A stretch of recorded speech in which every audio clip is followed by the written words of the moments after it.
Deuteronomy 9. This is Moses reflecting on what happened when Israel made the golden calf, and he came down from Sinai and saw they'd made the golden calf and turned away from God. He goes back up to Sinai, and God says, right, I'm going to destroy Israel and make of you, Moses, a great nation and rearrange my purpose through you. And he says to Moses, let me alone that I may destroy them and blot their name out from under the sky. It's almost as if God is saying, yeah, Moses, I've got a soft spot for you. I know you're going to try and persuade me otherwise, but leave me alone, can you? And Moses says no. And he comes to God and says, look, for 40 days he begs with God and says, blot my name out. God says, leave me alone, I'm going to blot their name out. No, blot my name out of your book, he says. May I not be in the book of life. May I not be in the kingdom of God. May I not live forever so that they might live forever.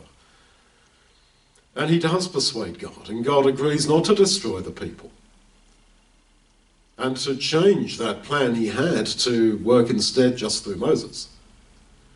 This was Moses at his finest, at his most intimate with God, willing to sacrifice his eternity for them. But now at the end of his life in Deuteronomy 9, he tells them the story of what happened. And he said, all he says is, well, you made the golden calf and I went up for 40 days and 40 nights and pleaded with God, and he heard me, and so you weren't destroyed.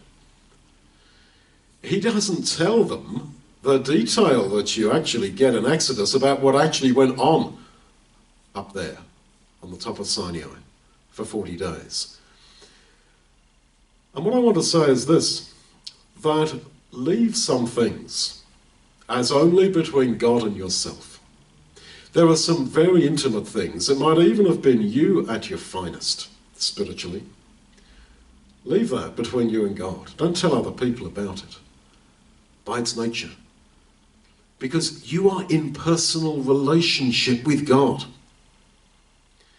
It's like any intimate relationship between two persons.